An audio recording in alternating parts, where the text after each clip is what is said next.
taking the stand in his long legal battle against a British tabloid group. His wife Meghan, far away in the US, but still at the center of his testimony. Prince Harry is standing in front of a room full of wounded veterans, and every single one of them has just gone silent on him. Not hostile, silent. And that silence is not really about a joke that fell flat. It traces back to a set of numbers buried in official filings about the Invictus Games, his own creation, numbers so uncomfortable that sponsors are walking, a board member has quit, and nobody at the top will answer the one question they raise. In the next few minutes, you will see those numbers for yourself, and you will understand why Harry cannot escape them. The silent room.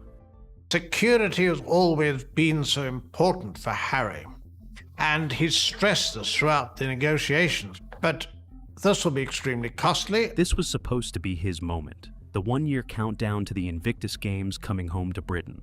Cameras rolling, and in front of him, the friendliest crowd he was ever going to face. Men and women who lost arms, legs, careers, and friends in service. The people who have clapped for Harry through every scandal and every headline. His loyalists. The one audience that never turned on him. The joke itself looked harmless enough on paper. He remarked that many of the faces in the arena were familiar from the original journey back in 2014, and that some of them, himself included, had lost a little more hair along the way. A light gag about getting older, the kind of line the old Harry would have ridden into a wave of warm laughter. Instead, the room held still. On a stage, silence is the loudest sound there is, and you can feel why. People who have lost limbs do not need a prince joking about losing hair. The line did not land because it could not land. Observers said afterward that Harry brings too much of his own turmoil into an event meant to be about the veterans, and the room seemed to feel it. Now, here is the part that matters. If this had been a hostile crowd, you could dismiss it. It was not. This was the warmest room left in his public life. And when your most loyal supporters go quiet on you, a joke falling flat stops being embarrassing and starts being a signal. The ground has shifted under his feet. Because that joke did not happen in a vacuum. It landed in the middle of what may be the worst week of Harry's public life. A brutal week. Harry and Meghan can't win. They were simply showing they've not forgotten their family. I think Harry loves his grandmother, the Queen, and he won't want to do anything to embarrass her. Days earlier, Harry walked into the High Court in London and walked out a loser. His privacy case against Associated Newspapers, the publisher of the Daily Mail, was thrown out. And this was not a quiet defeat. In the run-up, Harry had gone after the process itself, even publicly criticizing one of the King's own judges, a move royal watchers described as constitutionally explosive. Critics went further still, arguing that the ruling cast doubt on parts of his sworn account, a claim his supporters reject. But either way, the judgment landed against him publicly and decisively. Then came the palace snub. He had wanted a room at Buckingham Palace during his visit, and the answer that came back was essentially that there was no room for him. Not enough notice, they said. The family home closed, then he vanished. Cameras banned, appearances canceled, and the official reason was a heat wave. A heat wave for a man who has spent his entire life in front of the world's lenses. Quick pause here, because what comes next is the reason you clicked. If you want the story behind the story, subscribe now, because in a moment I am opening the charity's own filings, and the numbers are worse than anyone guessed. So, by the time he stepped onto that Invictus stage, he was cornered, court defeat behind him. Family doors shut in his face, and one story he could not outrun, no matter how many hospitals he visited or how many jokes he tried to tell. Because that silent room is not the real story.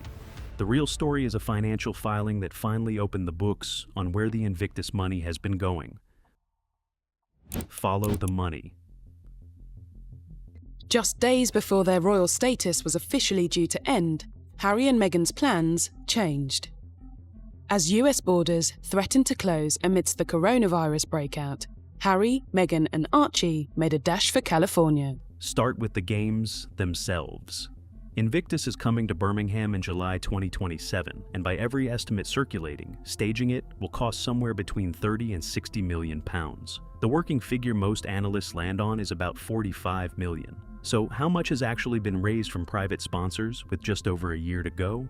According to reporting on the campaign, around £4 million from just 11 companies. 4 million against a bill that could reach 45. Run that math yourself. It does not add up quietly, it screams. And the bad news kept stacking. Boeing, a major backer that had once announced a long-term partnership with Invictus, is reported to have let its contract lapse without renewing. Gone. Then Australia's government pulled a $9 million commitment. And according to accounts of the fallout, the organization learned about it only minutes before the news went public. Blindsided. Then the vice chair of the Birmingham board, one of the most respected names on it, resigned. No explanation given. Sponsors leaving, governments pulling out, board members walking away. And according to further reporting, qualified candidates were even turning down job offers with the Birmingham organizing team once they learned it was Invictus, citing the organization's reputation. That alone would qualify as a crisis. But the number that changes everything comes from the charity's own accounts, filed with the UK Charity Commission after a 2-year grace period. Not a rumor, not a tabloid, their own paperwork. In 2024, the Invictus Games Foundation cut its direct grants to veteran organizations by 63%, from roughly £535,000 down to about $200,000. A charity built for wounded soldiers reduced what it hands those soldiers by nearly 2/3 in a single year. Now hold that number in one hand and pick up the rest of the filing with the other. In that same year, the foundation's income rose by 41%. Its cash reserves grew to £2.3 million. A brand new 6-figure executive role was created. Legal fees tripled from £45,000 to £150,000, with no explanation offered on the page. And buried in the accounts sits a payment of nearly £30,000 to an American for-profit company called Dunes LLC, with no description anywhere of what the payment was for. The same filing even carries 2 different company registration numbers, one on the cover page and another on the balance sheet. Let me be careful here, because the paperwork deserves precision. Nothing in these filings alleges theft, and nobody has been formally accused of wrongdoing. The foundation states that 92% of every pound goes toward charitable activities, and that figure sits within Charity Commission guidelines. But read the fine print. Charitable activities includes the cost of staging the games themselves. It does not mean direct grants or services to veterans. So, the headline percentage and the lived reality for veteran organizations are 2 very different things. Now, widen the lens because the scale of this operation is its own story. The most recent games, held in Vancouver and Whistler in February 2025, brought together 543 wounded competitors from 23 countries at a total cost of $63.2 million Canadian dollars. That works out to roughly $118,000 per competitor. Stop right there. $118,000 per competitor. Keep that figure in view while you look at who actually paid. And according to tax records, the public picked up half of that tab, with Canada's federal government contributing $15 million through Veterans Affairs and British Columbia, adding another $15 million, the money routed through a body called the Vancouver Whistler Games Corporation, with the rest coming from around 40 corporate partners and about $2.6 million in individual donations. And look at where the Vancouver money went. The expense highlights show more than $11 million for workforce and staffing, in an operation where roughly 90% of the workforce were volunteers giving their time, plus another $10.7 million for accommodation and catering. For comparison, the American Warrior Games, the event that inspired Invictus in the first place, runs on roughly $2 million a year in total. Germany stages a similar competition for about $200,000. $118,000 per athlete on one side, $2 million for an entire games on the other. So, ask the question nobody at that foundation seems willing to answer out loud. How does a charity for wounded soldiers take in more money and hand the soldiers less? If you had dropped your own money into a tin for veterans, then watch the grants get cut by 2/3 while the office added a shiny new 6-figure job. Be honest, would you give again? That is the question Harry cannot joke his way past. And watch what happened the exact moment that question started getting loud. The headline flips. For days, the line out of the Sussex camp had been firm. Meghan was not coming to the UK. The children were not coming. Too dangerous, no security, no chance. And then, Right as the money story caught fire, the headlines suddenly changed. Meghan was flying in, and she was bringing Archie and Lilibet. There is an old rule in public relations. When all else fails, change the subject. And nothing changes the subject like children the world has barely seen. Buckingham Palace confirmed that King Charles and Queen Camilla hosted Harry, Meghan, and both children at Highgrove House, the King's private country residence in Gloucestershire. It was the first time Charles had met his grandson and granddaughter from Harry's side in nearly 4 years, not since the late Queen's Platinum Jubilee back in June 2022. A private family meeting, the palace said. No images released, no further details to come. Except, notice the detail that tells you the most. Word of this meeting did not come from Harry's camp. It came from palace sources, from inside Buckingham Palace itself. The King's people chose to put it out, on the King's terms. Private, confirmed, controlled. And overnight, the conversation moved off the court loss, off the dead silent room, off the 63%, and onto a family reunion that days earlier, everyone swore could never happen. One account describes a message reaching the King late on a Thursday night, saying that Harry was struggling, that the brutal week had broken something in him, and that he simply needed this. Whatever you make of that, the tea happened. And reportedly, the King was never left alone in that room. The Queen stayed by his side the entire time.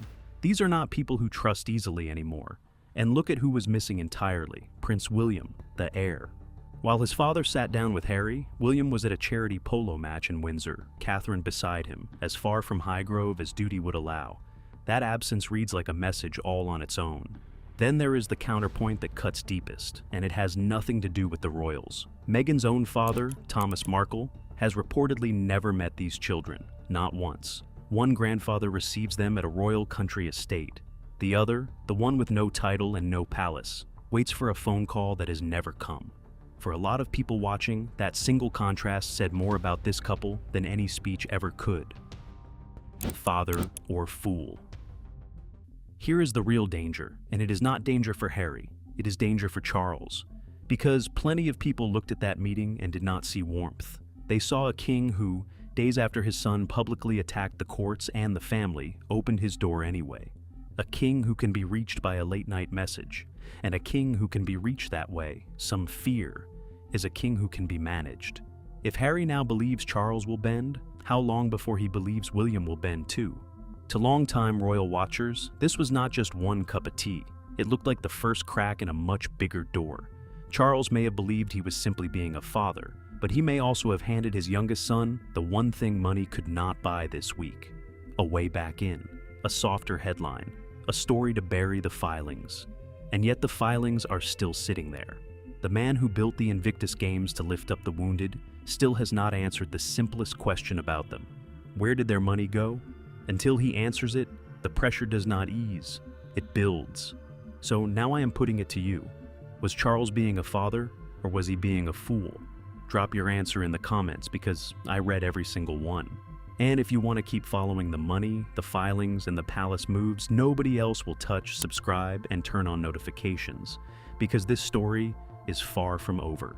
Then tap one of the 2 videos on your screen right now, because they take this even deeper.